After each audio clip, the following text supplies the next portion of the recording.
718 Cayman 2018, entry-level magic. In the past 70 years, Porsche has built up a reputation for delivering iconic, sweet-handling sports cars. But the cheapest way into the club isn't a 911, and it's not a Macan or a Panamera, either. Instead, it's the 718 Cayman that now sits at the very bottom of Porsche's ever-growing price list.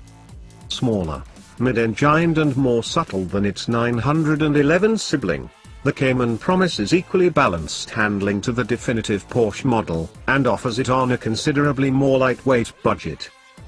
But does it deliver?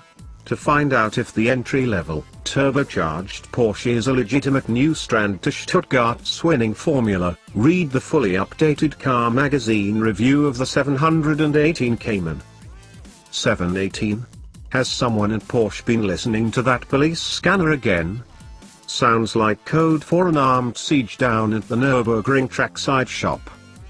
Besides reinforcing the link to that other mid-engine Porsche sports car, the Mega Money 918 Spider, the 718 tag is designed to mitigate outrage that Porsche has dumped the Caymans and Boxsters, sublime flat-six motors for a pair of Turbo 4s.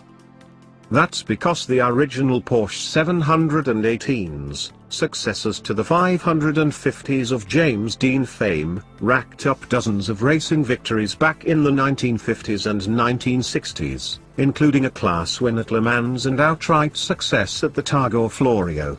And they were powered by, you guessed it, flat 4 engines. Nope. But they didn't have 300 bhp either, and this thing does. Well, 295 bhp. That's right, even the base Cayman, a car traditionally so undernourished you'd have to feign disinterest when a senior league hot hatch came nipping at your tail, has proper punch these days.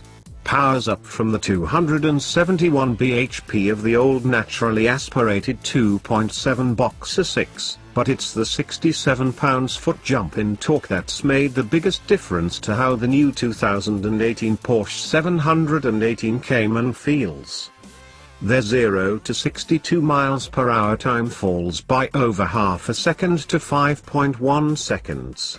In the case of the 6-speed manual, and to as little as 4.7 seconds if you've opted for the PDK transmission and then splurged for the Sport Chrono package, easily identifiable by the dash-top stopwatch and rotary drive mode selector in the steering wheel, plus the launch control feature that cuts the sprint by 0.2 over the stock PDK version.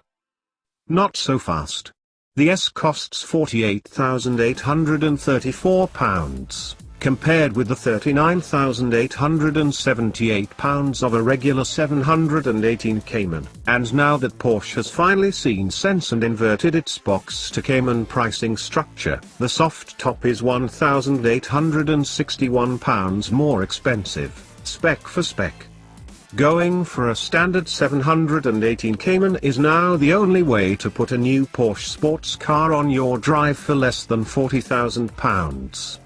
It's also the only Porsche sports car claimed capable of topping 40 miles per gallon on the combined cycle, which is an incredible achievement for a 170 miles per hour machine.